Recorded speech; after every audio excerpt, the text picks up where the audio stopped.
हमने कहीं ना कहीं ज़रूर सुना होगा, अगर हमें अपनी लाइफ चेंज करनी है तो हमें अपनी हैबिट चेंज करनी होगी। तो हम ऐसी ही 7 हैबिट आपको बताएंगे जिसे अपना के आप अपना काम बड़े ही प्रोडक्टिव तरीके से कर सकते हैं और उसमें एफिशिएंट भी बन सकते हैं। हैबिट नंबर 1 है be proactive. Psychologist Viktor Frankl कहते हैं, हमारे आसपास जो कुछ भी होता है हम उसे बदल नहीं सकते, लेकिन हम इस पर कैसे रिस्पॉन्ड करें ये हमारे हाथ में है। प्रोएक्टिव होने का मतलब होता है कि दूसरे लोग चाहे जो भी ओपिनियन दे या जैसा भी उनका बिहेवियर हो, हमें उससे अफेक्टेड नहीं होना। जब लोग हमारे बारे में कुछ बुरा बोलते हैं तो कमी हमारे अंदर नहीं बल्कि उनमें होती है। जो नेगेटिव बात वो आपके बारे में बोलते हैं उनसे उनके खुद के नेगेटिव व्यू का पता चलता है कि वो दुनिया को किस नजर से देखते हैं। प्रोएक्टिव होने का मतलब यह भी है कि आप किसी भी बुरी सिचुएशन में जल्दी से रिएक्ट नहीं करें, बल्कि आराम से सोचकर उस परेशानी का सॉल्यूशन निकालें, क्योंकि इस दुनिया में ऐसी कोई प्रॉब्लम नहीं जिसका सॉल्यूशन ना निकाला जाए। जब रितेश अग्रवाल ने अपना स्टार्टअप शुरू किया तो उनके पास ज्यादा पैसे नहीं थे, लेकिन धीरे धीरे उनके पैसे खत्म होने लगे। उनके पास सिर्फ 23 रुपए बचे थे। तब उनके पास चॉइस थी कि वो घर वापस चले जाए, लेकिन उन्होंने कहा जब मैं इतने नीचे गिर ही गया हूँ तो इससे ज्यादा क्या ही गिरूंगा। आखिर में जब उन्हें इन्वेस्टर मिला तो उन्होंने दुनिया की सेकंड लार्जेस्ट होटल चेन बना दी। लेकिन अगर कोई और होता तो वो कहता अब तो मैं कुछ नहीं कर सकता और उसे बीच में ही छोड़ देता। लेकिन रितेश अग्रवाल ने तुरंत उस पर रिएक्ट नहीं किया और इस प्रॉब्लम का सॉल्यूशन निकाला। यही फर्क होता है एक रिएक्टिव और प्रोएक्टिव बंदे में। सेकंड हैबिट है, जब भी आप कोई काम कर रहे हैं तो माइंड में उसका एंड सोच का काम करें। यानी जब आप अपनी लाइफ के लास्ट स्टेज में हो तो आपको इस बात का अफसोस होगा कि मैंने ये नहीं किया या क्यों किया। दुनिया के सबसे अमीर इंसान अमेज़न के फाउंडर बताते हैं, जब उन्होंने अपनी कंपनी स्टार्ट करने के लिए जॉब छोड़ने के लिए अपनी माँ से बात करी तो उन्होंने कहा कंपनी स्टार्ट करने के लिए जॉब छोड़ने की क्या जरूरत है, जॉब के साथ ही अपने आइडिया पर काम कर लो। लेकिन आखिर उन्होंने जॉब छोड़ दी। इसका कारण वह बताते हैं कि जब वे 80 साल के हो जाएंगे तो उन्हें इस बात का अफसोस नहीं होगा कि उन्होंने यह क्यों किया, बल्कि इस बात का अफसोस होगा कि उन्होंने यह क्यों नहीं किया। थर्ड हैबिट है फर्स्ट थिंग फर्स्ट। सबसे पहले जरूरी कामों को करने का मतलब सिर्फ टाइम मैनेजमेंट से नहीं है, यह सेल्फ मैनेजमेंट भी है। इंसान होने के नाते हम सेल्फ अवेयर होते हैं और यही चीज हमें सारे लिविंग थिंग्स में सुपीरियर बनाती है, क्योंकि सिर्फ हम इंसान ही खुद को इवेल्युएट कर सकते हैं और जब हमें लगता है कि हम कुछ गलत कर रहे हैं तो हम उसे चेक कर सकते हैं। जब हमें बहुत से काम करने होते हैं तो सबसे पहले हमें अपनी प्रायोरिटी सेट करनी चाहिए। कुछ लोग टू डू लिस्ट और बोर्ड बनाते हैं ताकि उन्हें जरूरी काम याद रहे, लेकिन बावजूद इन सबके कई बार हम अपने बेहद जरूरी काम टाइम पर कंप्लीट नहीं कर पाते। टाइम मैनेज करना चैलेंज नहीं है, बल्कि खुद को मैनेज करना है। सबसे पहले जरूरी चीजें करें। इस बात का मतलब है कि अपनी प्रायोरिटीज को पहले नंबर पे रखें। इसका मतलब यह भी है कि जरूरत पड़ने पर ना बोलना सीखें। जब आपके पास करने के लिए ढेर सारा काम हो तो उन टास्क को ना बोल दीजिए जो आपकी प्रायोरिटीज का हिस्सा नहीं है। अगर आप अपनी प्रायोरिटीज अपने दिल और दिमाग में अच्छे से प्लान कर लेंगे तो आपके लिए बाकी चीजों को ना कहना आसान होगा और आप अपने जरूरी कामों को आसानी से टाइम पर पूरा भी कर पाएंगे।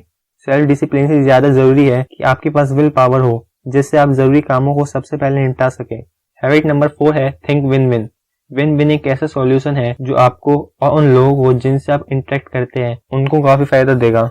अब इमेजिन करें कि आप बॉस हो और अपनी किसी एम्प्लॉय से आपका डिसएग्रीमेंट होता है, तो जाहिर से आपकी बात ही ऊपर रखी जाएगी, क्योंकि आपका एम्प्लॉय अपनी जॉब की वजह से आपके सामने चुप हो जाएगा। एक बॉस होने के नाते आप बेशक आर्ग्यूमेंट में से जीत जाएंगे, मगर लॉन्ग रन में देखें तो ये आपकी हार होगी, क्योंकि अपने एम्प्लॉयज को नीचे दिखाकर आप उन्हें मोटिवेट नहीं कर सकते।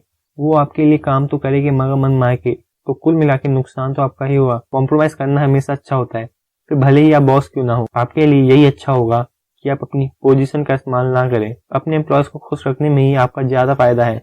अगर आप हमेशा विन विन सिचुएशन सेटल करते हैं तो आपके एम्प्लॉय ज्यादा इफेक्टिव होंगे और ये आपकी कंपनी के लिए फायदेमंद होगा। साथ ही आपको बार बार लोगों को हायर करके उन्हें ट्रेन करने की जरूरत नहीं पड़ेगी। विन विन सिचुएशन सिर्फ वर्क प्लेस पर ही अप्लाई नहीं होती, ये हर तरह के रिलेशनशिप में भी एप्लीकेबल है। जब भी आपके अपने पार्टनर, आपके बच्चों, दोस्त, पड़ोसियों के साथ डिसएग्रीमेंट हो तो विन विन सिचुएशन के बारे में सोचें। हैबिट नंबर 5 है seek first to understand then to be understood. दूसरों को समझने की कोशिश करें, फिर उनसे उम्मीद करें कि वो आपकी बात समझे। ये अच्छे कम्युनिकेशन का सही तरीका है। गुड लिसनिंग वो होती है जो आप खुद को सामने वाले की सिचुएशन में रख के सोचते हैं, तभी आप सही तरीके से समझ पाएंगे कि वो इंसान कहना क्या चाहता है। जब आप सुनते ही नहीं है तो आप उस इंसान की बात समझे बगैर रिप्लाई करने लगते हैं। एक बार एक आदमी डॉक्टर के पास गया। उस आदमी ने उस डॉक्टर को बताया कि उसे कुछ क्लियर नहीं दिखाई दे रहा, तो उस डॉक्टर ने उस आदमी को अपना चश्मा दे दिया और कहा इसे पहनो, मैं पिछले 10 साल से यही चश्मा पहनता आया हूँ, मुझे साफ दिखता है। उस आदमी ने डॉक्टर की बात मानकर वो चश्मा पहन लिया, मगर कोई फायदा नहीं हुआ, बल्कि उसे और भी धुंधला दिखाई देने लगा। ये बहुत अच्छे ग्लास है, तुम और कोशिश करो उसे सही ढंग से देखने की। उस डॉक्टर ने कहा। तो उस आदमी ने फिर से ट्राई किया, मगर उसे लाख कोशिश करने के बावजूद उस डॉक्टर के चश्मा पहन के कुछ भी साफ नहीं दिख रहा था। ये बस सुनकर डॉक्टर अपसेट हो गया, क्योंकि आखिरकार वो तो उस आदमी की मदद करना चाहता था। उसे लगा कि शायद वो आदमी झूठ बोल रहा है। हम भी कई बार ठीक इसी तरह बिहेव करते हैं। अगर आप सच में किसी की हेल्प करना चाहते हैं तो सबसे पहले उन्हें समझने की कोशिश करें। ऐसा करके आप उनका ट्रस्ट जीत सकते हैं। हैबिट नंबर 6 है सिनर्जी।